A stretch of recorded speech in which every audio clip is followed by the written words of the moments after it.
වහන්සේ ජීවමානව වැඩ සිටින සමයේ දඹදිව සැවැත් නුවර මහා ධනවත් සිටු පවුලක් වාසය කළා. මේ සිටු පවුල තුළ රූප සම්පත්තියෙන් අනුන රූපවතී නැත්නම් පටාචාරා නම් වූ කුමාරිකාවක් වාසය කළා. සිටු සැප සම්පත් භුක්ති විඳිමින් සිටි කුමාරිකාව සිටු මාලිගයේ මුළුතැන්ගෙහි දරපලන සේවකයෙකු සමග ප්‍රේමයෙන් බැඳුණා. කාලයාගේ ඇරෑමෙන් මව්පියන්ටත් රහසේම රූපවතී නැත්නම් පටාචාරා දරපලන තරුණයන් සමග සිටු මෙතුරින් රාත්‍රියේම පලා ගියා. ප්‍රදේශයක පැල්පතක් සාදාගත් මොහු දුෂ්කර ජීවිතයක් ගත කළා. කාලයක් ගතවීමත් සමග පටාචාරා පළමු දරු ප්‍රසූතිය සඳහා මව්පියන් ළඟට යාමට පිටත් වුණද ඇයට පැල්පත තුළම දුෂ්කර ලෙස දරු ප්‍රසූතිය කරන්නට සිදු වුණා.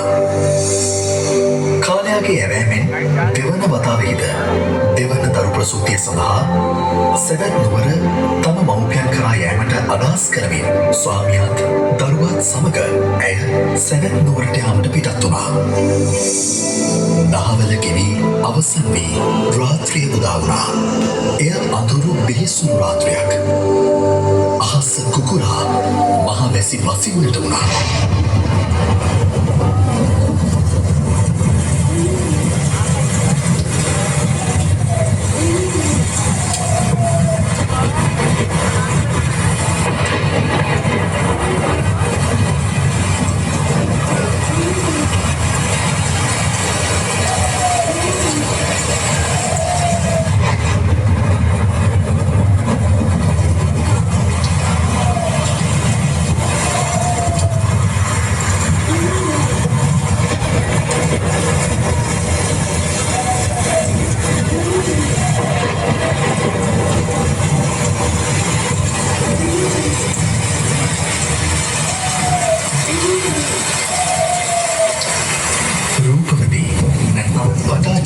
ප්‍රසූත වේදනාවෙන් සිටින විට ස්වාමියා ඇයට ආහාර ගැනීම සඳහා ලෙන්ම රැගෙන ඒමට මහා වනයට ඇතුළු වුණා.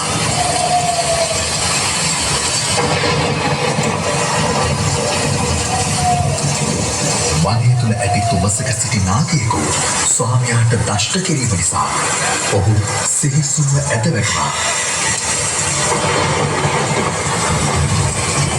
අනෝරා වැස්සෙහිම දෙවන දරුවා බිහි කළ පටාචාරාවෝ පසුබදාගේ දේහය දැක හඬා වැටෙන්නට පටන් ගත්තා. සිදුවී ඇති දෙය අවබෝධ වුණා. පටාචාරාවෝ හඬමින් දරුවන් දෙදෙනාද රැගෙන සැවැත් නුවරට යාමට පිටත් වී අචිරවතී නදිය අසලට පැමිණියා.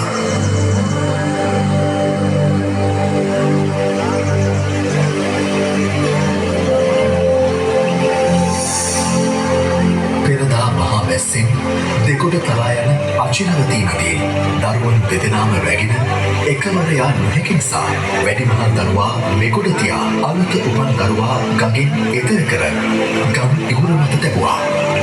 අනෙක් දරුවා රැගෙන ඒමට නැවත ගඟට බැසගත් එය දියරැලි නගමින් පහළ බසින ගඟ මැදට පැමිණියා. අලුත උපන් බෙලිදු දරුවා දුටු අහසෙහි පියාසර කරන උකුස්සෙකු පුංචි දරුවාත් රැගෙන අහස්සටම පියාසර කළා. පටාචාරා දරු සිරිහසින් විලාප තියමින් හඬමින් කෑ ගැසුවා. අත්පුඩි තැළුවා. එය දුටු වැඩිමහල් දරුවා අම්මා තමාට අඬ ගසනවායේ සිතමින් දෙගොඩ තරා යන ගඟට බැස්සා. වැඩිමහල් දරුවා පටාචාරාගේ ඇස් ඉදිරිපිටම මහා දේරල අතරේ නොපෙනී ගියා.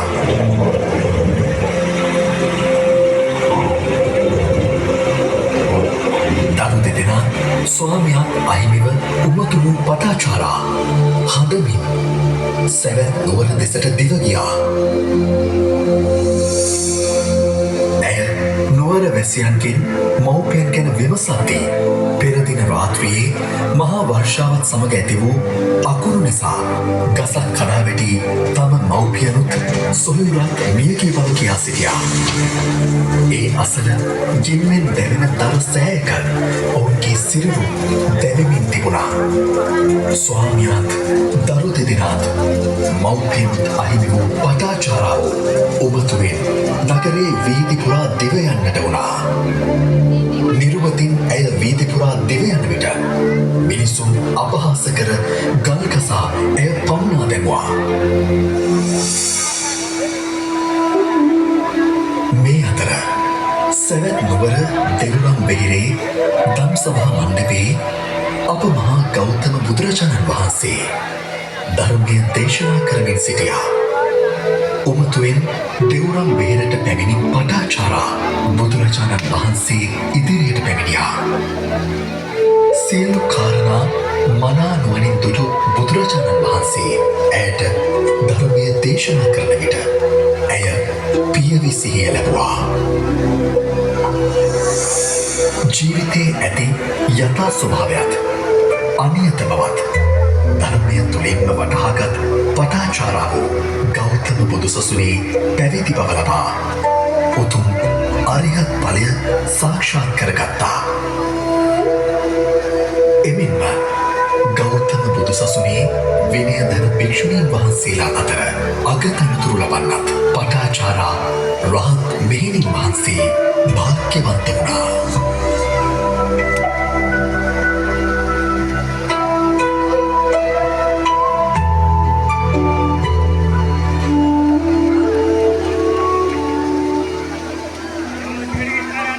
ඉතින් අවසන් දිනයේ